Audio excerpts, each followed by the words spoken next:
Kitu gani behind mpaka kikakufanya wewe leo uone kwamba leo mimi naweza nitagombea kuwa Mr. Udism? Kusema kweli, tangu shindano limeanza mimi nilikuwa napewa odds kubwa sana za kushinda umista. Sasa kwa sababu mimi shindano ni swafiche, mara ya kwanza naingia nilikuwa na believe kabisa kwamba mimi am bigger than this.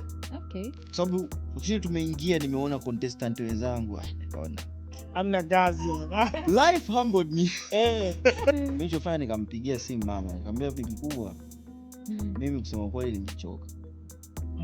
Yani nimechoka kwamba mimi vyovyote kitakachotokea hiyo kesho fresh. Mimi siamini kama kuna mwanaume mzuri na mwanaume. Labda hiyo vitu wanavijua wadada. Ukichagua one reality, hakikisha una concentrate. Siku zote ukikaa kwenye njia sahihi, basi matokeo utakutana nayo yakiwa ambayo ni sahihi. Mimi nikifanya kazi bro, napenda kufanya kazi kweli. Hata kama ni moja, to the fullest, najitoa mpaka mwisho. Ndio maana mimi siku zote naamini mafanikio yangu ni investment ya watu wengi sana, sio mimi peke yangu.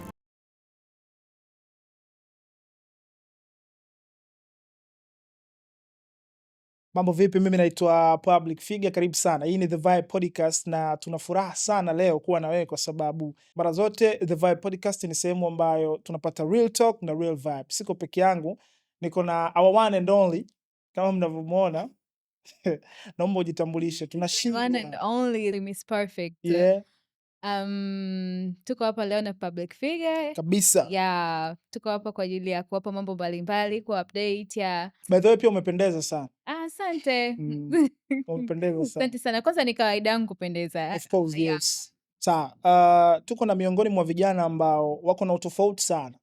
Yuko hapa pembeni, atajitambulisha ni nani, lakini pia nimevutiwa sana na energy alionayo. My brother, karibu sana. Nashukuru sana. Karibu sana The Vibe Podcast. Tuko pamoja. Unajisikiaje kuwepo hapa leo? Hapa? Yeah. Natamani kila mtu angejisikia ninavyojisikia. Okay. Nice. Tunatamani pia tukufahamu kwa jina. Anayetuangalia sasa hivi anatamani pia akufahamu kwa jina. Yeah, sure. Kwa majina naitwa Christopher Jackson Mjilima. Ni mwanafunzi wa Chuo Kikuu cha Dar es Salaam. Nasoma mwaka wa 3. Safi sana my brother. Nashukuru sana. Safi, kwa sababu unajua safari ya chuo ni ndefu ni kweli. Mwaka wa 3 kwa maana ndo wa mwisho. Ni kweli. Hongera sana kwa hiyo. Nashukuru sana. Leo tuko na mgeni ambaye anatokea UDSM kwa maana Chuo Kikuu cha Dar es Salaam, si ndio? Yeah. Tutapiga naye story nyingi, tutamfahamu yeye ni nani, lakini pia bila kusahau huyu ndio Mr. Udism kama sikosei. Yeah, kweli huyu ndio Mr. Udism. Yeah. Okay. Yeah. Sawa, basi ungana nasi. Au Miss Perfect, kuna kitu unataka kusema? Yani mimi ningependa kwanza tuzidi kumjua Mr. Udism. Okay. Kwanza before kuwa Mr. Udism, kuna kitu gani behind mpaka kikakufanya wewe leo uone kwamba leo mimi naweza nikagombea kuwa Mr. Udism? Yeah. Yani ni concept gani iko behind your childhood mpaka ikakufanya leo ukapata ile courage ya kugombea kuwa Mr. Udism? Kuwa Mr. Udism imetokana na vitu vingi sana ambavyo nimevitia huko nyuma. Okay.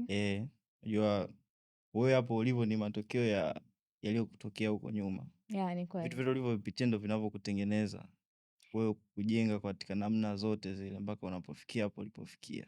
Okay. Ila ukisema kuanzia udogoni, niseme labda ni mfululizo wa matukio ambayo kwanza nimeanza kuwa mtoto mdogo, nimefika sekondari, nimefika A-level, nimemaliza, nimekuja mpaka chuo kikuu, ndio imenipelekea mimi mpaka kuweza kushinda ile taji la kuwa Mr. Udism. Okay. Lakini moja kwa moja nikisema kitu kimoja kutoka utotoni, sababu wakati hata mtoto nilikuwa hata sijitambui kama kutakuwa ni kweli kuna title ya Mr. Udism na hivyo vitu vingine. Yeah. Okay. That nice my brother. Pia nimependa hiyo. Unajua being Mr. Udism sio kitu kirahisi. Ni kweli. Na kile chuo kina watu wengi. Ni kweli. Unadhani kuna kitu gani ambacho mpaka utotoni, kwa sababu umesema kidogo kukumbuka ni changamoto, ni kitu gani ambacho kilikusukuma wewe kuamua kuwa Mr. Udism? Sababu ni vitu vingi. Mimi kuwa hapa leo kwenye The Vibe Podcast kuna kitu kilisukuma, si ndio? Yeah. Sasa natamani pia wapate watu kufahamu wewe ni kitu gani ambacho kilikusukuma mpaka kuwa Mr. Udism. Nimepata fursa Ndio. ya kuja kusoma Chuo Kikuu cha Dar es Salaam. Sure. Kuanzia mwaka 2023. Sasa kuanzia mwaka 2023 nimeanza mwaka wa kwanza mpaka hapa hivi leo. Nilikuwa ni mtu ambaye nimepitia kipindi cha mafunzo. ambao mimi mwenyewe nilikuwa najijenga katika namna zote. Niseme kuwa Mr. UD ni matokeo ya maandalizi yangu kukutana na fursa. Yani preparation zangu zote zikakutana na nini? Na opportunity. Yeah. Na at the right time, ukishakuwa mtu ambaye uko positive, uko chanya, unafanya vitu chanya kila siku, haijalishi itachukua muda gani, siku zote ukikaa kwenye njia sahihi, basi matokeo utakutana nayo yakiwa ambayo nini? Ambayo ni sahihi pia. Hivyo. Lakini tu swala ni kwamba inabidi uendelee kukaa kwenye hiyo njia ambayo ni sahihi. Kwa sababu ukishatoka tu tayari unaweza ukapishana sasa na zile fursa ambazo zinakuwa zinakuja kwenye njia sahihi. Inatakiwa tu uwe mvumilivu, uendelee kukaa hapo hapo. Basi baada ya miaka hiyo yote, kwa sababu ile shindano lilikuwa halipo kwa zaidi ya miaka kama 15 hivi, halijafanyika pale chuo. Sasa likawa limerudishwa mwaka huu kutokana na uongozi mzuri wa rais wetu Bwana Mr. Emmanuel William, ambaye ni rais wa Daruso, serikali ya wanafunzi pale chuo. Hivyo yeye ni rafiki yangu cha kwanza, kama watu wengi walikuwa watambui hilo, jamani rafiki yangu bwana sana sana. Sasa mimi na brother Ima wote tuna train pamoja gym ya chuo pale campus, main campus. Hata kabla hajawa rais tulikuwa tuna train pamoja. Si umenielewa? Mpaka hapo ushaanza kupata kitu. Cha kwanza network na mazingira. Fursa zinakuja kulingana na network na mazingira unayojiweka. Wewe unajiweka katika mazingira ya aina gani? Hata my brother aliyenipa invitation leo kuja kwenye podcast. Ndio. Mr. Brain. Yeye mwenyewe tulikuwa tuna train pamoja gym. Okay, watu wa vyuma nyingine. Umeona connection inapoanzia hapo kote huko. Fursa zote ni mkusanyiko wa mazingira ambao mimi nilikuwa najiweka. Na watu ambao walikuwa wanapatikana kwenye hayo mazingira. Ndio anatengeneza mimi uhalisia wa maisha yangu. Umeona? Ningekuwa nipo kwenye mazingira tofauti na ambayo nilipo, basi hizi fursa zote zisingefanya nini? Zisingekuja.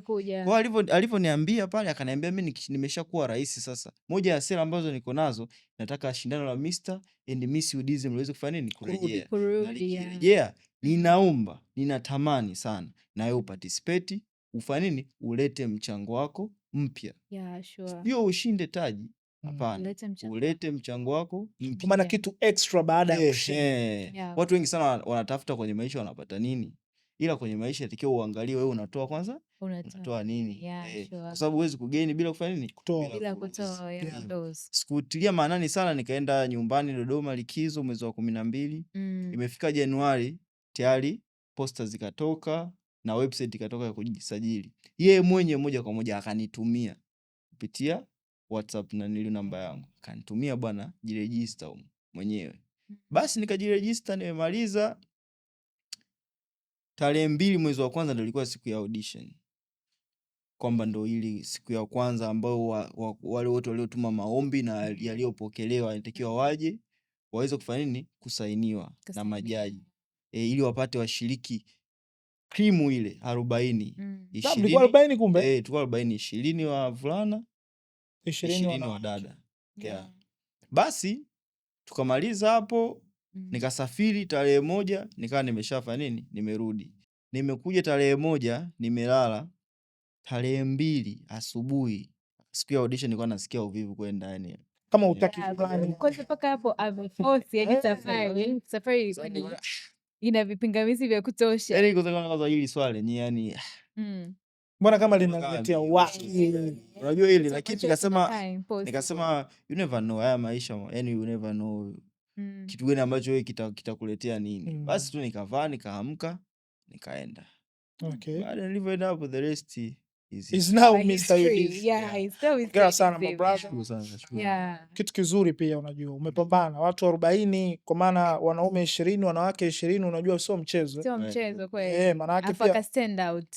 Alafu pia kwa uvivu wako nini, maana leo bana nataka kukausha siende, lakini leo yuko hapo. Kwa hongera pia kwa kufanya maamuzi kama sure.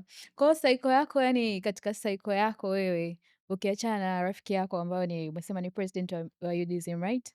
Kuna marafiki zako wengine ambao walikuinspire kwamba you should do this thing, labda you can stand out kwenye hichi kitu, au ni wewe tu na president wako? Hilo swala ni kweli, kwa sababu baada ya zile posta kutoka kwamba kuna shindano la pageant la urembo na utanashati limeletwa chuo kikuu, basi kuna baadhi ya wanafunzi ambao walikuwa wameshaziona hizo habari. Walipoziona sasa, kama unavyojua siku zote wanasema yani fursa ikijitokeza wale ambao wanafaa kwenye hiyo fursa huwa wanaonekana. Sure. Na marafiki au wanafunzi wenzangu baadhi waliweza kurecommend, walitoma kama pendekezo, bwana Chris, tumeona hili swala 1 2 3, hebu nenda ka participate, tunaamini katika wewe na tunajua unaweza ukaleta kitu kipya. Nice. Kwa hiyo hapo wengi tu walirecommend hicho kitu hivyo, na mimi hiyo ikanitia nguvu mara 100 zaidi na zaidi. Kwamba lazima nifanye kweli. Na nyumbani ilikuwa ni kitu ambacho mzazi alikuwa supportive au uliona kwamba okay, kitu labda nyumbani itakuwa 1 2 3? Mi naweza nikasema kwamba mi namshukuru sana Mwenyezi Mungu. Nimetoka familia ambayo wananiunga sana mkono kwenye masuala mengi. Nice. That's very nice. Na hilo hapo watu wengi hawafahamu. Unajua watu wengi wanafikiri mi naungwa mkono ni kitu ambacho ni kama zawadi. Hapana.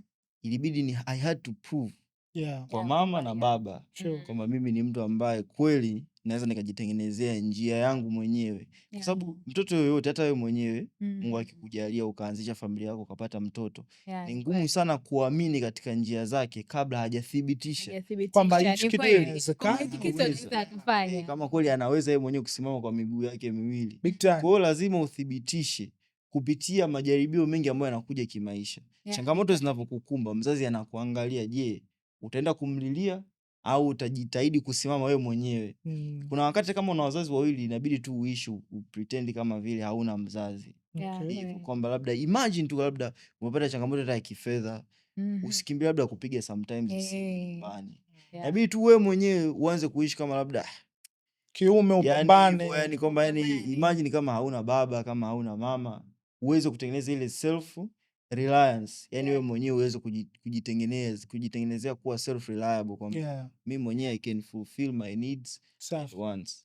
Safi my brother. Baada ya kuthibitisha yote ndo wanaamini na wanaona kabisa kwamba kuna na labda wakati unakuwa kwenye harakati za kukua, labda bi mkubwa labda au faza, kuna zile labda alikuwa analeta kwamba bwana huyu bwana hii pigo gani unaleta hizi? Unajua sometimes pia familia nyingi za Kiafrika unajua hizi issue wanachukua wapendelei, wanaona mtoto anapotea, jamani anaenda wapi tena wewe ushaanza kuwa una adabu, si unajua. Kwa hiyo sasa wakati wa ukuaji ilikuwaje upande wa maskani, yani kwa baba mama, wakati unaambia bwana mimi bwana ndo hivyo tena, mimi ndo wajaye wakina Mr. UD nini, ilikuwaje wakati wa ukuaji? Wakati wa ukuaji bwana, mimi na bi mkubwa tulikuwa yani hatupatani. Okay. Mimi kusema ukweli bwana, bi mkubwa amenitandika sana yani. Mshua hakuwepo? Mshua hakuwepo? Mshua alikuwepo. Okay. Mimi mshua wangu ni mpole sana yani. Ni mtu ambaye sijui nisemeje. Yani mtu ambaye watu wale wa kusay less yani asemi sana. Nyamwezi. Ila bi mkubwa ndo mtu ambaye yuko very sensitive. Yani kidogo mfano zamani umeona hata style iliyojoa hii. Anakwambia tu kitu kimoja. Unajua yani bi mkubwa alikuwa anapenda kitu kimoja, anakwambia mimi ukinyoa hivyo sio shida. Lakini tu hakikisha ulali umde. Kwa kama unaamua kukaa na hizo nywele, wewe kalazo. Ila sio nyumbani kwangu. Kwa mpaka hapo mwenyewe hapa naelewa bwana. Kwa hivyo alafu pia ni bi mkubwa ni mtu ambaye anapenda sana elimu. Yani ile kufaulu, yani ufaulu kweli, yani uwe kweli John Kisomo, yani ile top 3 usitoke. Yani mamangu mimi ukifaulu, yani hata kama sijui, hata kama unataka nini, ataweza hata aenda akakopa. Hata kama unataka G-Wagon, yani chochote unachohitaji kwa uwezo wake. Katika viwanja.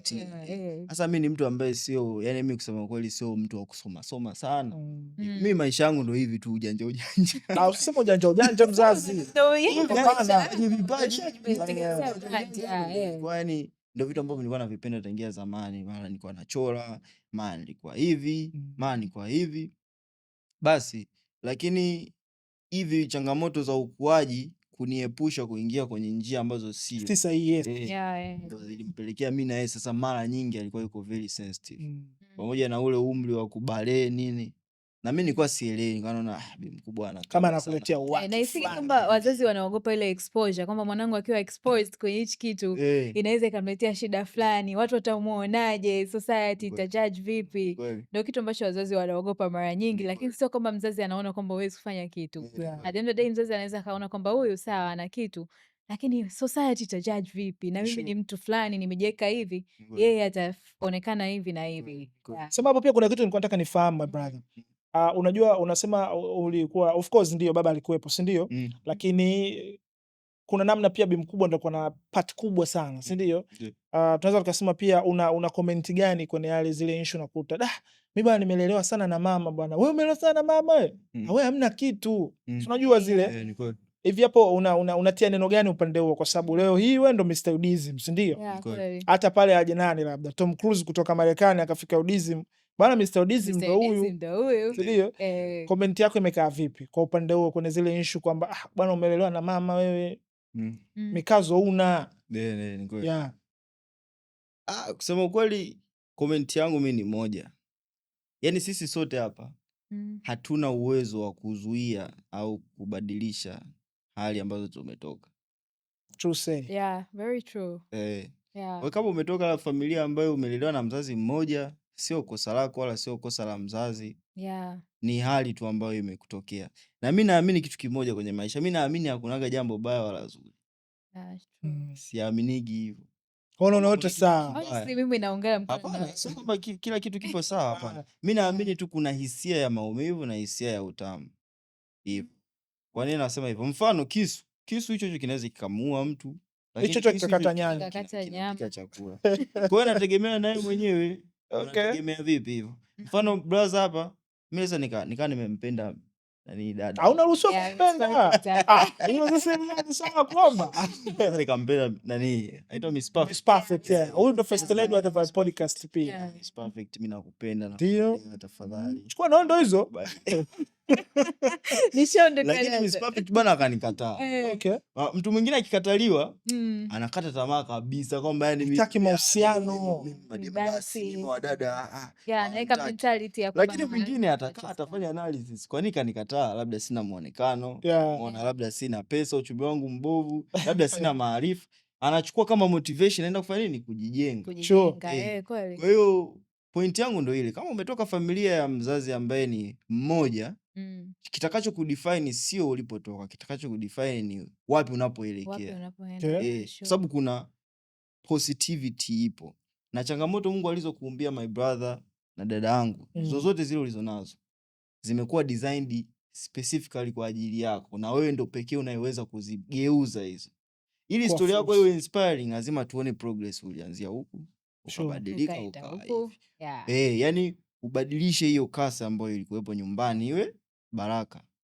Hiyo background iliyotoka kwenu kama ilikuwa haipo positive, basi ibadilishe iwe positive. Kama ilikuwa ipo negative, hapo ndo tutaona kweli huko kitu.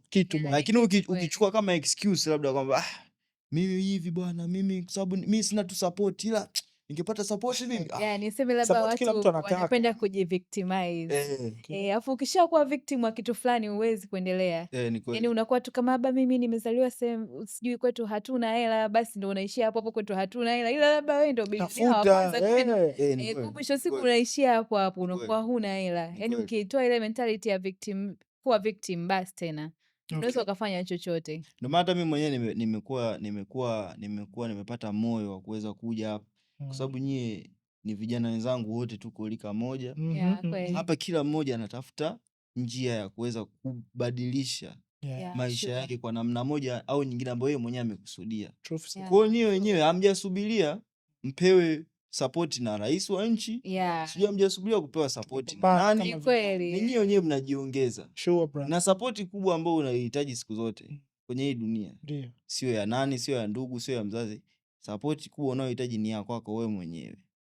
Jisupport wewe mwenyewe kwanza. Bana, mnasikia vijana wenzangu, tujisupport wenyewe. Yaani usianze hata kujali nani anakusupport. Mentality ya victim. Hivyo.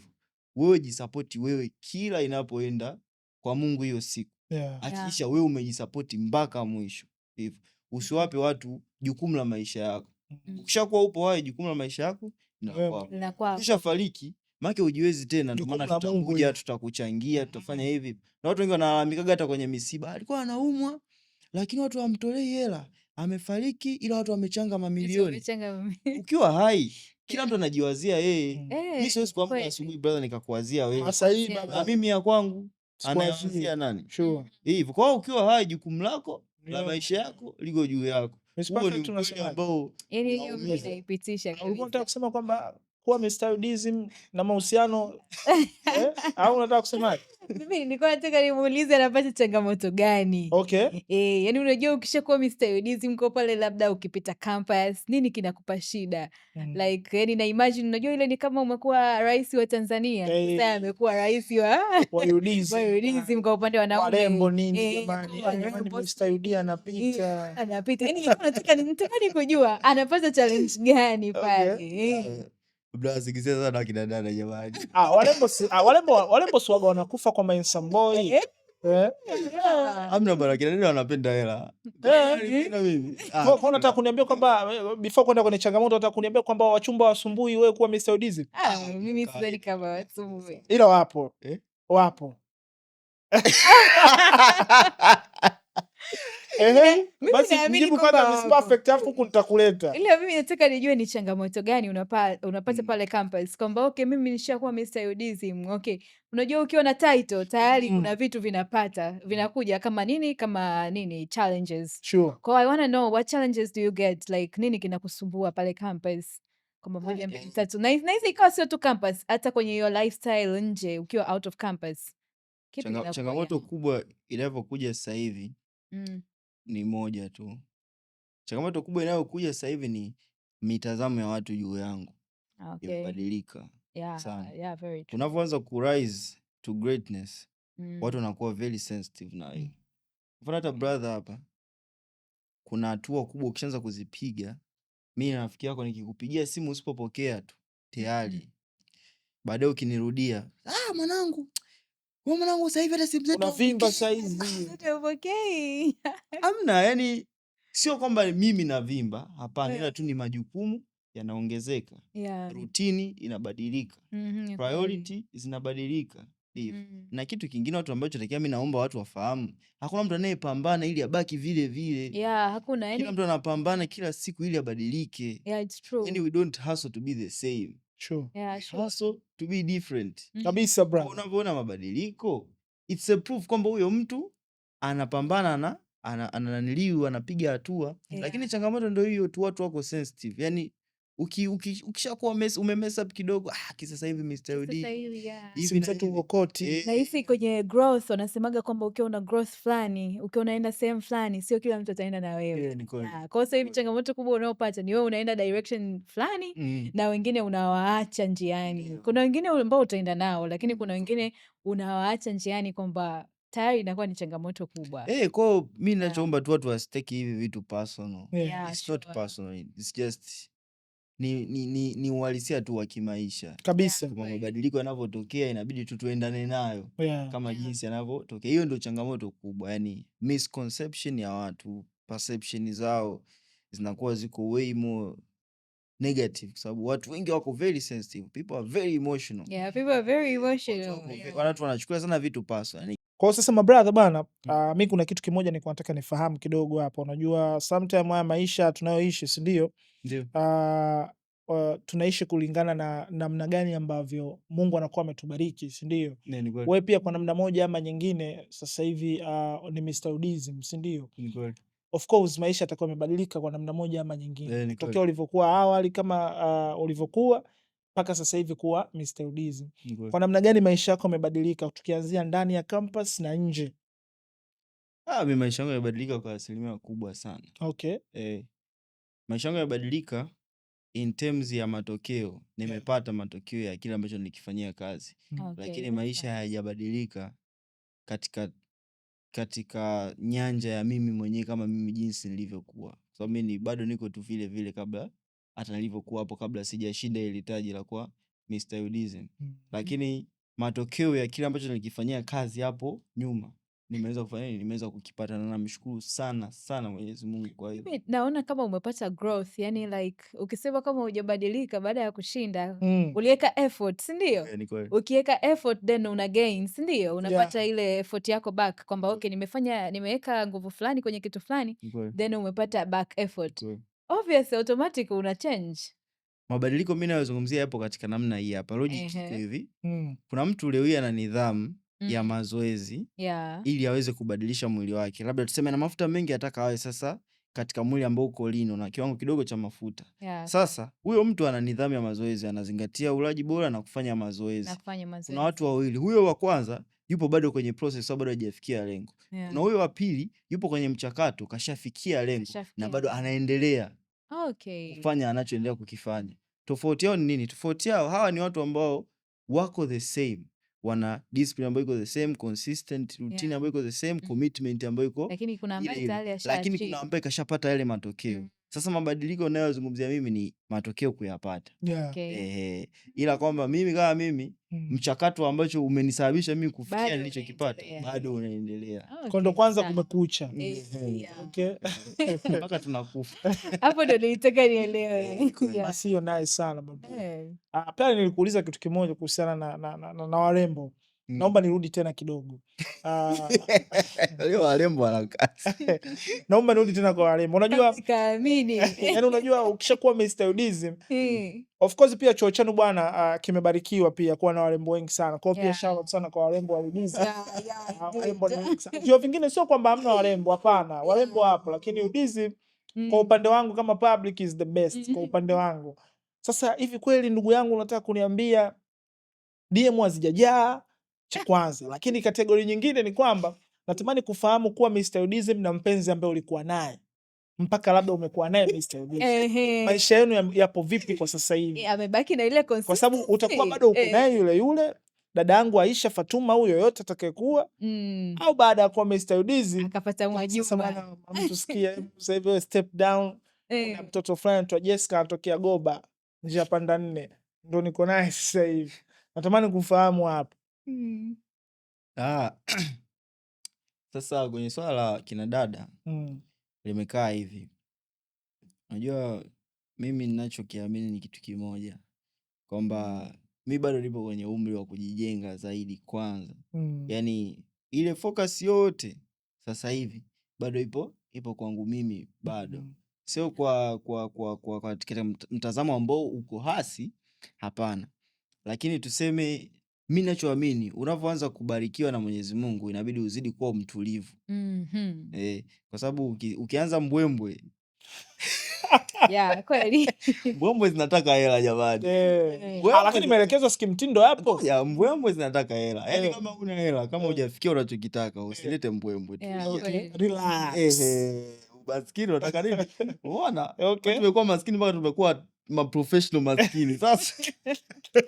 Na hivyo wanasemaga tu ukiwa at your highest inabidi maintain kwanza hapa nilipofika mwenye sababu kila ngono ina consequence. Kila ngono ina consequence. Iza kuna magonjwa, kuna ujauzito, kuna kuchelewa. Sababu ile pale ni starehe kama starehe zingine. Sasa nipo kwenye kipindi ambacho ni kipindi kigumu katika kipindi vyote nishaikuwa navyo kwenye maisha yangu sasa hivi. Kwa sababu hiki kipindi nina odds nyingi za kuendelea ku rise na nina odds nyingi pia za kuendelea kuanguka. Endapo tu ukimake single one mistake. Kwa sababu ndio unaweza kuentertain hao wadada, lakini huwezi jua mtu anakuja na nia gani. Mimi sizungumziagi ngono katika mambo ya kiimani zaidi. Kuna watu wanasemaga si mtu anabeba mikosi. Mimi siaminigi mikosi, laana, mimi hayo mambo siaminigi kabisa. Kweli? Siamini kabisa hivyo vitu. Au umeshushwa kaka? Hamna kaka, kweli siamini, kwa sababu mimi naamini Mwenyezi Mungu yupo. Mimi ni Mkristo. Bwana Yesu alifia msalabani kwa ajili yetu. Kwa hiyo aliondoka na kila kitu aliklia. Yuko muamini kabisa kuna mambo watu si wanalo. Hapana, siamini. Mimi naamini kila kitu kinatokea kwa reason. Kwa nini siamini hivyo? Kwa sababu ukishakuwa unaanza kuamini uchawi, laana nini, unaanza kuwa na ile mentality ya kutafuta visingizio. Karoge ndio maana lakini kila kitu kinatokea kwa sababu, and there is always a reason behind. Umeona? Na hiyo imenipelekea mimi kuwa na akili ambayo mara nyingi ipo very very very accountable. Kwa sababu sitakagi kumblame mtu yoyote, kusingizia chochote. Chochote kinachotokea kwenye maisha yangu mimi naonaga ni kosa langu mimi hapa. Okay, hata ajali ikitokea siamini geti uchawi. Ile kweli kuna watu wanafanya hivyo ili kukwepa malalamiko. Yaani kuna mtu unakuta anazingua lakini anasema mimi nimerogwa, ningefaulu ule mtihani. Anaichukua kama coping mechanism, yani kwamba bana mimi nimerogwa, labda sijui mimi siendelee lakini nafanya kazi, kumbe analala. Mimi kama wewe nikitaka kukuloga na kulogaji, yani sasa unaanzaje public huyo? Sasa nikija kwenye swali, get to the public. Nikija kwenye swali moja kwa moja. Kwa hivyo ndo maana sasa hiyo inanifanya mimi niendelee kuwa na nidhamu ya mabinti, kwa sababu wanavyokuja wao wanachukua kitu, atachukua energy, atachukua labda pesa, atachukua hichi, atachukua hichi kwa sababu mahusiano yanataka pesa, energy pamoja na muda. Ila kaka yangu Mr. Udi, basi mimi nakutunuku tu, yani mimi sitaki hata pesa. Kuna watu wengine wanataka tu title. Kuna watu wako hivyo kwamba wanataka tu ile title kwamba huyu tayari ni Mr. Udism. Okay, na mimi nimetoka na Mr. Udism. Sasa hapo ipo, lakini hapo unakuwa mbinafsi. Okay. Sababu lengo ni kufikisha malengo. Lakini tuseme ukiendekeza starehe unakuwa mbinafsi kabisa, yani unakuwa mbinafsi. Na maisha jinsi yalivyo inabidi ukubali kusacrifice kitu kimoja. Ndio maana hivi vitu ni vigumu. Sema mimi naomba nawaambie tu watu hivi vitu ni waambie hapa kakaangu, waambie Mr. Udi hapa, msikilizeni. Kwenye nafasi kama hizi ni vitu vigumu, kwa sababu ukiamua sasa kutumia hizi opportunity kwa ajili yako lazima uanguke. Hata leo hii brother, mimi nisikufiche, hata hawa wasanii wetu wa kizazi kipya wengi wanatuimbiaga hizi nyimbo sijui labda kunywa pombe mpaka asubuhi sijui, lakini wao hawafanyi hivyo. Wao walimtangi hawafanyi ila kwa kutuambia sisi wanakesha studio, wanaandika nyimbo hizo hivyo kwa sababu they know it takes discipline. Yani mimi nishajaribu brother, nishajaribu kila kitu kwenye haya maisha karibu. Haiwezekani ukawa ni mtu wa wanawake labda ni mtu wa starehe at the same time unafanya vitu vingine. Ukiamua kufanya reality moja ina maana uhalisia mwingine umeukosa. Sasa hivi nimekuja hapa kwenye kipindi chenu, ina maana sipo kanisani, sipo nyumbani, sipo huko. Hauko na mrembo huko hapa. Podcast inabidi uamue kuwa hapa. Na hii podcast ni wakishia itaenda mbali. Bana, yani inatoboa. Kwa sababu the energy is real. Sure. You are pure here. This is the real talk, brother. Real Kwa kama tumededicate wote hapa, ina maana tutakipata ambacho Mwenyezi Mungu tumemuomba. Blessings. Kupitia nini? Kupitia kufanya kazi. Bless. Ila ningekuwa mambo mengi aungechimba. Lazima. Safi my brother. Sema kuna kitu kimoja. Naamini pia kuna biashara kwa unafanya? How was it going Evo? Mimi nafanya biashara ya nguo. Mpaka sasa bado naifanya. Nimeona kwenye page yake. Nafanya biashara ya nguo sana. Lakini swali limekuja hivi. Mara ya kwanza zamani nilikuwa natengeneza personal brand. Ikafika level fulani. Ilipofika level fulani imeshafika sasa. Unajua zamani tulikuwa tunapenda tu ile kuwaka, kupendeza kwa ajili. Hivyo wani washikaji wa kuone ni jamaa mnyama. Kifunga shule zile wa dada shule. Inatosha baba. Inatosha. Zamani mimi nisiwe mnafiki, hizo tulikuwa tunafanya kwa ajili hizo sana hivi. Lakini sasa ukishaanza kuwa mtu mzima unajua bana maisha kuna kulipa kodi. Una target wewe mwenyewe hujajiweka sawa. Sasa huwezi ukawa na ndevu kama hivi unampigia mama nitumie 100,000 sijui. Kwa lazima umonetize skills ulizonazo hizi zikuletee pesa. Kwa hiyo level iliyofika nikasema ngoja nianzishe biashara ya nguo. Nimeanzisha biashara ya nguo, Mungu akanibariki, imefika sehemu kubwa. Nime expand na wateja wengi hivyo, nimeuza nguo nyingi mpaka nchi za nje nimepeleka nguo. Sure my brother. Kweli. Nchi gani ulipata bahati ya kupeleka kazi na ukaenjoy kabisa biashara ukasema da? Kuna rafiki yangu mmoja yuko Namibia nilimtumia, na rafiki yangu mwingine yuko Russia. Bana, anaitwa Louis Kitemi. Don't talk too much. Gongo zake zilienda huko ali. Hongera sana my brother. Na proof yote ipo kwenye, ukienda kwenye page yangu luxmaxing_ pale unakuta pale nimepost kila kitu. Hivyo. Sasa baada ya hapo mwaka huu, baada ya kuanza shindano la Mr. Udi ile Januari. Sasa kwa sababu mimi shindano ni swafiche, mara ya kwanza naingia nilikuwa na believe kabisa kwamba mimi am bigger than this. Kwa sababu ukishiri tumeingia nimeona contestant wenzangu, nikaona Hamna kazi. Bwana, lakini don't take it personal. Usichukulie vibaya. Okay. Life humbled me. Kama unawanyea tu baba. Baadaye maisha yalikuja yakanipa nini? Uhalisia kidogo ukaniambia, kijana tulia. Hivi vitu sio virahisi kama unavyodhani. Unapata ile joto kidogo. Sababu nimeingia ile Januari limeshapita kwenye audition nikawasoma pale washiriki wenzangu. I was too egotistic yani kwamba hii shindano Mr. D amna, hii sio issue kubwa. Basi baada hapo nikaendelea kupromote biashara yangu. Sasa tumeingia tu, shindano limeanza. Hapa naenda moja kwa moja na kwenye story namaliza. Shindano limeanza, tukapewa task ya kwanza, challenge ya kwanza ambayo ilikuwa ni kutengeneza content kwa ajili ya nini? Kwa ajili ya shindano. Hivyo. Sasa kwenye kutengeneza content siwezi kuuza nguo at the same time natengeneza content. Ilivyokuja hapo balaa lake ni kwamba vijana wakaanza kutengeneza content. Na content size bongo mtiti. Vijana wao wakaanza kwanza na mbwembwe, akatoa kwanza content kama 3 hivi kashajitangaza. Sasa shindano limekuja jipya, watu wengi hawajui, kwa algorithm ikawa ina support sana masuala ya Mr and Miss UDs. Kwa watu wakakaa kwenye reli hivi. Sasa nikaona hapa nisipokuwa serious nadondoka. Hizi kuna niliu hivyo. Mtu mzima. Basi nilichokifanya sasa ikabidi niweke pending biashara kwanza. Ni focus na nini? Na shindano. Sababu huwezi hapo umepost t-shirt, mbele umepost sijui promo ya Mr. Hapana, unachanganya audience. Okay, amua kufanya kitu kimoja, dedicate hicho. Ndio nilichosema. Ukichagua one reality, hakikisha una concentrate huko. Kwa nika concentrate kwenye kutengeneza mayoni personal brand kupitia hili shindano. Tukaanza nikatengeneza content ya kwanza, ikaenda official introduction video, ilipokelewa vizuri sana. Hiyo ndio nadhani katika content ambazo zilifanya breakthrough yangu kwenye mtandao wa TikTok ndio ilikuwa ile pale. Watu wakaanza kuniita AI. Wakanibatiza jina jipya. Kwenye AKA na bongo, kwenye as known as zangu zile AKA zote. AKA sasa AI. Huyu jamani AI anatumia AI, sio uhalisia. Kwa nini? Sababu content mimi nikifanya kazi bro, napenda kufanya kazi kweli. Hata kama ni moja to the fullest. Lakini najitoa mpaka mwisho. Shout out to my brother Robbie Studios, Robbie Signature Films. Shout out sana kwako Robbie. Alikuja tukapiga vile video kabisa. It was for free. Hakunitoza hata shilingi 100. Ananiambia my bro, I just want to be part of your story. Sasa hivi hatupo kwenye umri wa mimi nasema nakupa milioni hizi bro na kufanya nini, hapana. Lakini through my skills, my dedication, my talent, tukiunganisha tunatengeneza alama ambapo mimi kesho na kesho kutwa wewe unapofika kwenye mafanikio ufanye nini? Uende tu. Haijalishi nikumbuka au nini. Sure my brother. Kwa akani invest kupitia mimi. Ndio maana mimi siku zote naaminigi mafanikio yangu ni investment ya watu wengi sana, sio mimi peke yangu.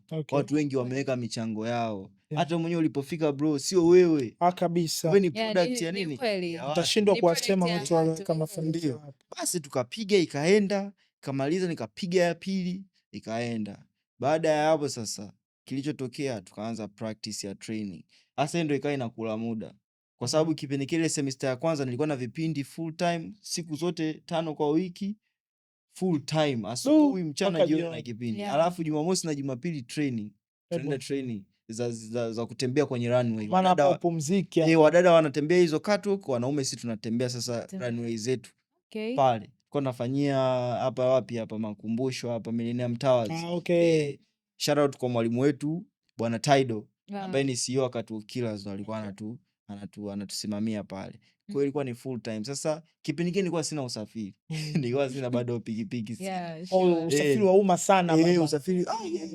Na inakuwa ni challenge. Sasa ukipata dili, uingie store, uchukue, upeleke ufanye delivery, huo muda unakosa. Unakosa kweli. Kwa tukaenda tukafanya mazoezi. Tukamaliza, ikaja challenge ya pili. Challenge ya pili wakafungua sasa pool ya kwanza kuvote. Kwa ajili ya nini? Kwa ajili ya kupata People's Choice Award. Shindano lipo lakini kuna categories za kushindania. Sasa People's Choice ni watu, chaguo la watu, ambayo ilikuwa inapigwaje? Posti zimewekwa Instagram, namna ya kupiga kura ni kulike hiyo post, comment, kushare na kurepost. Najua mnaelewa. Ile swala bwana ilikuwa nikausha damu vibaya. Pole sana. Nilikuwa nikausha damu kwa sababu kila kitu nilikuwa nafanya mimi mwenyewe. Inabidi uombe watu wakupigie kula, utafute ufanya nini hivyo. Kwa mara nyingi kana nashinda chuo. Kwa tukimaliza vipindi mimi na mwanangu anaitwa Emmanuel Mduda, tunatoka bado tunaingia, labda tunaweza tukaenda tukakaa pale ni library, tunakamata watu 2 3 20 ngapi bwana hivyo. Kwa hivyo inategemea, mwingine Instagram hana, mwingine siku tu yupo moodless. Achana mwingine kubwa sana. IG unamfanyaje? Hapo sasa unakuja unasema ngoja nipumzike kidogo. Hapa sasa hivi naongoza. Baada ya muda ukikaa kidogo, baada ya masaa kaja kapita. Mzee mtu kasha kupita kula 200, kula 300, unaamka unaenda sijui nanili, kuna bweni inaitwa Magufuli Hostel, unaingia kule hostel. Mimi sina bando poa na hotspot hivyo, yani mambo yanaenda. Ndio nilikuwa na watu wengine huku nyuma nao wananisupport, wananisaidia hivyo, lakini tu ile kitu kilinifundisha kwamba haya maisha inabidi uwe na watu. Kweli. Inabidi uwe na watu. Mtaji wa watu ni kitu kizuri sana. Mtaji wa watu ni kitu kizuri sana.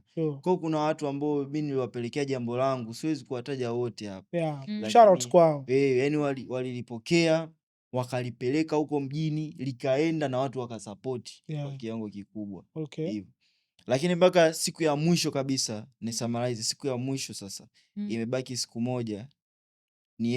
Tuende sasa kwenye finali tarehe 13 ile. Ndio. Usiku wa tarehe 13 kuamkia tarehe 14 Valentine Day mwezi wa pili.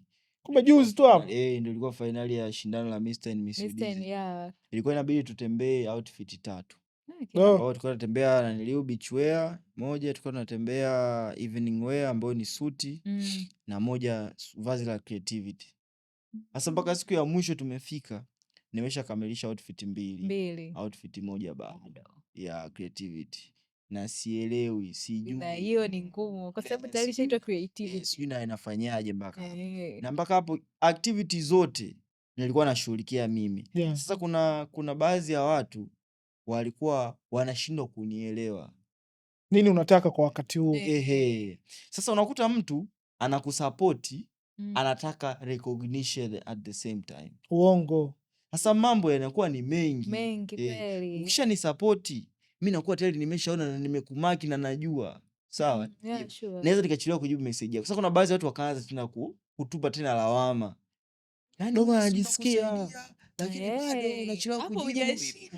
Ile siku ile kitu bwana kilinifanya nijisikie sana vibaya ile siku nakumbuka. Kwa sababu matatizo makubwa yote na solve mimi, mpaka vitu vidogo vidogo unavimanage mimi mwenyewe, kwa sababu hata kile kiatu cha mwisho cha evening wear ilibidi nivae Chelsea boot ambayo ina soli ndefu kidogo. Nimeenda kununua hizi zu regular na Chelsea boot hizi za kawaida. Kwa hiyo ikabidi sasa tujiongeze, niende kwa fundi akaongeze soli kidogo. Kwa sababu nilikuwa nataka nipate ile flare walk fulani hivi, kwa sababu nilikuwa nimevaa swali regular pana kidogo. Kwa hiyo nikitembea hivi itengeneze na silhouette nzuri pale kwenye stage. Kwa hiyo sasa nikaenda nikatengeneza hiyo, ndio jamaa akaanza kunitupia hizo lawama. Alikuwa ni mdada by the way. Sasa baada ya hapo kunitupia hizo lawama, mimi nilichofanya nikampigia simu mama, nikamwambia bibi mkubwa, mimi kusema kweli nimechoka. Yani nimechoka kwamba mimi vyovyote kitakachotokea hiyo kesho fresh tu. Yani mpaka sasa hivi kwanza sina matumaini ya kushinda kabisa. Yani sielewi yani kama nitatoboa au vipi. Alafu kitu kingine kwa kinani stress, inabidi hiyo siku tulikuwa tunataka tu present project. Yani wewe ukiwa Mr au Miss UDSM utafanyia nini hiyo title yako kuleta manufaa kwenye jamii. Zoezi ndayo na nilio hiyo proposal ya dakika 3 uipresent pale mbele za watu, alafu kwa Kiingereza hivyo. At the same time ilibidi tuuze tiketi, ambacho ndio kigumu, kwa sababu ndio unaweza ukaamua usiuze tiketi wewe kama mshiriki, lakini unajisikiaje umefika pale on stage hakuna mtu wako hata mmoja? Uongo, huwezi kupata ile kusupport, hamasa inakuwa ndogo. Alafu nisiwe tu mnafiki, kusema ukweli, tangu shindano limeanza mimi nilikuwa napewa odds kubwa sana za kushinda umista. Lakini tulivyokuwa tunazidi kuendelea nikaanza kusikia fununu kwamba kuna namna anaweza akatafutwa mtu mwingine, kwa sababu mimi nimepewa odds nyingi. Kwa yani ikawa inakukata ile psychological, ile ilikuwa inakutoa sana kwa mchezo. Ile kibidi sitaki. Sema hapo mzee wangu, kwenye industry ya fashion natamani pia kusikia neno lako. Najua it's been a while. sio kwamba tunaibeza fashion ya Tanzania, lakini kwa namna moja ama nyingine kuna kipindi kidogo ilikuwa iko low sana. Kwa upande wako sasa hivi tukiwa umekuwa Mr. Udism na hapa unasema ulijiengage pia na watu wa fashion kwa namna moja ama nyingine. Unadhani unaiona wapi sasa hivi industry ya fashion kibongo, yani ipo katika level gani sasa hivi? Sasa hivi industry ya mitindo Tanzania inakuwa kwa kasi sana. Okay. Inakuwa kwa kasi kwa sababu kubwa moja. Cha kwanza, watu wengi ambao wanapenda mitindo na urembo ni kina dada. Yeah, it's true. Na kina dada wanawake ndo dunia. Tunamuona Miss Perfect leo. Nywele fulani zinadondokea kushoto. Kama hivyo hapa hii mashindano yapo sasa hivi ya urembo mengi sana. Kuna hiyo Miss Grand inaendelea sasa hivi. Yeah, kweli. Miss Tanzania, kuna Miss Tanzania International. Kwa mashindano yako mengi, lakini yako mbele zaidi kwa wadada. Okay. Wanaume ndo hakuna kabisa. Mabeni wali machache. Yani hamna kabisa. Yani shindano la utanashati Tanzania. Ila kweli mimi mwenyewe sijawahi kulisikia. Kwa hiyo hicho kitu basi bwana, wanaoandaa hizi issue jamani, kutokea The Vibe Podcast hapa tunatamani hivi vitu pia upande wa wanaume viwepo, si ndio? Yeah, yani kama kuna Miss Grand, Miss Tanzania International, basi sasa mameni itaitwaje? Miss Mania? Mr. Tanzania. Mr. Tanzania. Mr. Tanzania. Okay.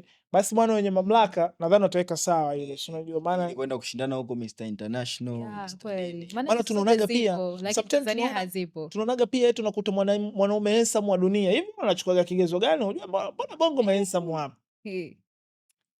Mimi siamini kama kuna mwanaume mzuri na mwanaume mbaya. Ila mimi naamini tu kuna mwanaume mimi labda nisemee, labda hiyo vitu wanavijua wadada. Sasa mimi siwezi kusema hivi kweli ninja unaweza ukakaa ukasema da huyu mwanaume mbaya. Bwana, mimi sio muongo. Kuna yani muonekano, sisemi kwamba mtu anakuwa mbaya exactly, lakini kuna ile kwamba sema anakuwa sema ukweli. Ile kwamba tukishakuweka Mr. Udism na mtu fulani lazima wewe uta outstand kuliko yeye. Sio, unaelewa? Kwa tayari exactly wewe mtu utaitwa mbaya kuliko wewe. Kwa mimi nasemaga kabisa mbaya bwana. Hakuna mtu mbaya, lakini kila mtu sio mzuri compared yani si kila mtu ni mbaya compared kwa mtu fulani, na pia kila mtu ni mzuri compared kwa mtu fulani. Sio, make sense? Yani labda public wewe ni mimi mbaya kwa Mr. Sema wewe unafikiri mtakechi? Yes, Kinyamwezi tu. Lazima utakechi. Mbona nasema tu kwamba labda Mr. Udism akiwa na Dr. Brain. Dr. Brain. Dr. Brain mtana shati. Anaruhusu wa kung'aa leo anaita. Ngoja ashikela kwanza. Akipatana ndo mtajua rangi yake. Sasa hapo unakwambia pia kuna macho ya kila mtu. Sure. Ya kuna mtu akimwona Brain ule weusi anafariki. Ngoja anafariki. Ule weusi unang'aa fresh nini. Lakini kuna mtu akishamwona Mr. Udism, Mr. Udism. Yeah, hivyo. Sasa. Ona hisi ni comparison kupitia watu, sio kwamba kuna mtu mbaya exactly. Yeah. Hicho pia ni kitu kizuri. Sema nimependa pia hiyo uliyosema kwamba bongo pia kumbe hizo issue hamna. Kwa hiyo pia tunatamani kuziona sasa. Ni kweli. Tunatamani pia hapa Mr. Udism ungetoka hapa ungeenda kwenye hao matamasha makubwa huko kutuwakilisha. Hivi unadhani ni kitu gani cha tofauti zaidi kama ingepatikana nafasi ya kuwepo hili tamasha ungeleta kitu cha tofauti ambacho huenda kijawahi kutokea kwenye tasnia?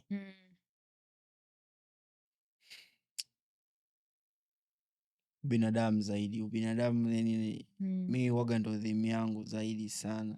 Okay. Yani humanity inabidi tuipromote sana kwa sababu kizazi cha sasa hivi kipo tuko very materialistic sana. Alafu sasa ikizidi hiyo tutakosa utu, itakuwa sio kitu kizuri. Kwa sababu ukishakuwa mtu mwingine atauliza utalitaje ubinadamu wewe kama wewe? Unajua ukishakuwa mtu ambaye ni mwakilishi, watu wengi wanakutizama. Watu wengi wanakuwa wanakuadmire automatically tu. Watatamani hata kwa uchache kuiga baadhi ya vitu ambavyo wewe unafanya nini? Unavifanya. It's true. Big time. Kwa kama unasimamia mtazamo fulani ni rahisi kwa baadhi ya hicho kisehemu. Mabadiliko yanaanza ukijibadilisha wewe, ukimuinspire na ndugu yako hapo, jirani yako, mambo yanaenda. Kwa hiyo hicho ndio kikubwa nadhani. Okay. Labda unahisi kwamba like kuna vitu gani ambavyo unatamani watu wavijue kuhusu wewe? Hata vitatu tu. Kwamba like mimi watu wakijua hichi, labda mimi Mr. Udism ni 1 2 3 ambavyo watu hawavijui. Ni vitu gani?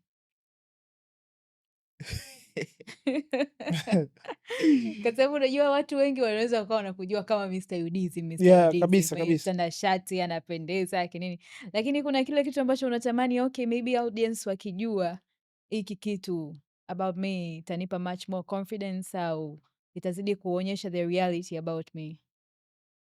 Kitu gani? Kitu kikubwa ambacho mimi natamani watu wajue kuhusu mimi. Kuhusu mimi?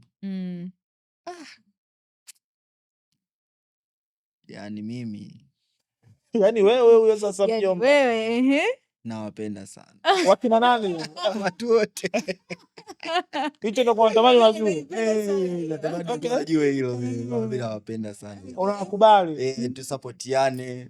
Yeah. Mimi nawahitaji na wao najua wanaamini wananihitaji. Yeah, sure. Tuendelee kuwa pamoja na support the Vibe Podcast. Big time, big time. Thank you so much. Yeah. Ukiona mimi nipo sehemu, hicho kitu nimekiverify. Okay. Hicho kitu ni vyombo. Hicho kitu ni standard. Hii bwana Yeah, kweli. huo msemo huo ni umekaa tu kwenye industry ya fashion ama pia hata sehemu nyingine unaweza kutumika huo vyombo vimekaa Vyombo vimekaa. Okay. Yaani vyombo vimekaa maana yake ni kwamba tunahakikisha kwamba ubora kwenye chochote tunachokifanya Okay. Unakuwepo. Yaani vyovyote kitakachotokea ila mwisho wa siku ubora unafanya unakuwepo. Hata kama siku hiyo mmeanza kamera sijui imefanya nini, mmeshamleta mpaka mgeni, unaambia mgeni usijali. Kamera itakaa. Exactly. Haijalishi how much it will cost us. Lakini itakaa. Mwisho wa siku hili swala litaenda mjini na mambo yatakaa. Sure my brother. Haijalishi nimeshinda njaa leo lakini mwisho wa siku nitakula tu. Nitakula, exactly, yeah. Ndo maana yake. Hivi inawezekana ukawa unafanya kazi ya modeling, si ndio? Na ukawa haujawahi kuwa na ndoto ya kuwa kwenye industry ya fashion? Na unaweza kama wewe sasa hivi si Mr. Udizim? Ndio. Maana yake upo kwenye industry ya fashion, si ndio? Ndio. Inawezekana ikawa ndio sio ndoto yako kabisa. Ukawa na ndoto nyingine tofauti na hii? Inawezekana. Inawezekana ndio. Okay. Inawezekana, inategemea na individual, inategemea na mhusika mwenyewe. Ni nani? Kwa sababu mimi naamini kitu kimoja, hata marais wetu wa nchi, kila rais anakuwa na vipaumbele vyake. Yeah, exactly. Mwingine anapenda viwanda, mwingine anapenda michezo, mwingine entertainment, mwingine anapenda kilimo, mwingine anapenda hivi. Kwa hiyo mwenyewe unaweza ukawa upo kwenye industry ya utanashati na urembo, lakini unapenda masuala ya uhandisi. Unatumia kitu chako kupushi uhandisi kabisa, na hiyo inasaidia, na hiyo ni jambo zuri kwa sababu duniani hatuwezi tukafanana. Tukifanana maisha yatakosa ladha. Inabidi vitu viwe tofauti. Testa tutakosa. Ili tuweze tusigombanie. Sababu kitu kikiwa kimoja hicho sasa wote tutataka hicho. Inabidi viwe tofauti ili mwingine apende hichi, mwingine afanye hichi. Unataka kusemaje Miss Perfect? Kuna kitu unataka kusema? Mpaka umenikonyeza. Mimi sijakonyeza, mimi nazidi kusikiliza hapa. Maisha yanahitaji nini? Ladha. Okay. Hiyo ndio point ndio inasa. By the way pia ni kitu kizuri, unajua Miss Perfect pia ni doctor, unajua? Ni daktari. Ukisema hivyo kidogo lakini usiona yuko hapa. Yeah. Kwa kidogo ndo tunarudi hapo kwamba kumbe pia inawezekana, kwa sababu nimeuliza hivyo kwa sababu wewe huenda ni ndoto yako, si ndio? Kuwa kwenye industry na una plan pia siku moja uje ufanye kitu kikubwa, lakini pia nilikuwa nataka kufahamu sasa plan zako, labda uenda kwa this 2026 imeshakuwa sasa ndio Mr. Udizim ndo naishia hapa, maana Instagram pia tunaona umeshafanya kazi pia na baadhi ya watu maarufu tu. Exactly. So nilikuwa natamani pia kufahamu plan zako, labda una plan ya kuja kufungua labda modeling agency yako ama kusaidia vijana fulani wa kiume kwenye upande huo? Hivi vitu mara nyingi vina blend in, mtu akifanya fashion, siku modeling, yani vyote vinakuwa vina blend in. Ndio kikubwa kabisa. Mimi binafsi nina malengo makubwa sana. Lakini mimi malengo yangu makubwa zaidi, ninaomba tu Mwenyezi Mungu anibariki niendelee kuwa na nidhamu hivi. Nisijisahau yani. Yani sifikia hatua nikajisahau. Alafu kuhusu matokeo, yeye mwenyewe Mwenyezi Mungu na dunia itanipatia tu. ila siwezi kupredict labda nitafungua modeling agency, nitanunua gari fulani, nitafanya nini. Hizo ni byproduct tu.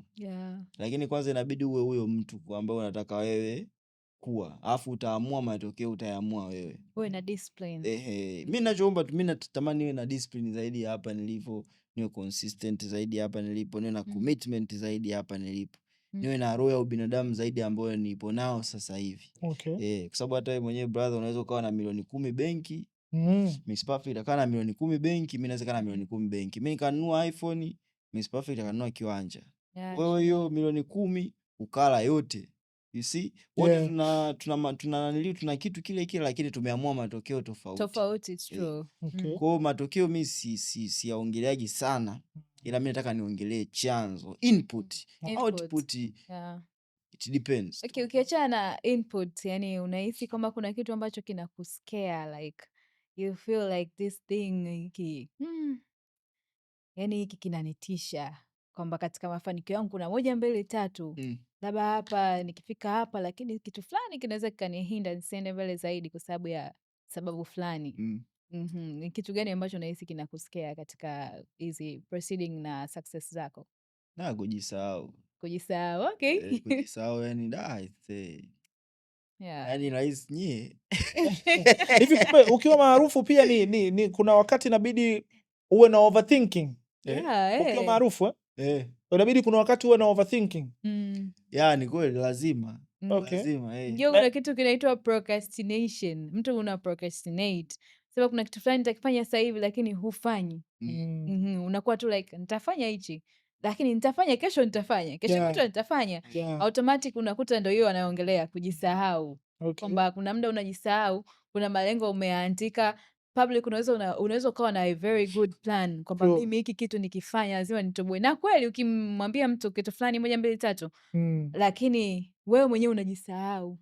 Fanya hicho kitu. Kikubwa mimi ninachoonaga haya maisha tu ni kubalance. Sure. Anyway, just balance, brother, balance. Maisha hiyo kwa sababu hata wao wame excel kwenye maisha, sio kwamba wafanyi ujinga au wafanyi vitu negative. No. Yani there is no light without dark. Kuna mtu aliniambiaga maisha pia hataki sana userious. Inabidi balance. Unatakiwa work according to context. Kama hii ni context ya kuwa mjinga, kuna muda kuwa mjinga na unatakiwa uwe mjinga. Uwe mjinga kweli kwenye hiyo context. Na kuna context takiwa uwe mtu wa maana. Kuwa mtu wa maana. Serious kuwa serious. Kwenye utani kuwa utani. Siwe mtu ambaye ni stiff, yani wewe hivi uko serious na maisha. Unajifanya maisha uko serious na maisha. Ni kazi tu. Hata ukitoka huko society inakuwa imekuacha. Ukiwa lizembe sio unakuwa lizembe yani. Kana lizembe. Sasa bana mzee wangu, tuko tunakaribia kumaliza hapa hivi na nakupa swali moja, alafu baada hapa kuna segment tutaingia. Nadhani Miss Perfect ataigusia hiyo segment, itakuwa vizuri sana mrembo akizungumzia kwa upande huo. Sasa mimi nilikuwa natamani kufahamu kitu kimoja. Ni compliment gani ambayo huwezi kuisahau na hautakuja kuisahau? Kuna siku nilikuwa nimetoka kwenye kipindi chuo. Nika naenda hapa na niliu Shikilango kutuma nguo mzigo ni upeleke mkoani. Kuna mzee mmoja nikakutana naye, ni mlinzi. Aliniambia yeye ametokea na niliu hapo Kibaha. Simfahamu jina. Lakini tu aliniambia, hey bro, yani it's like you are from America. What are you doing here?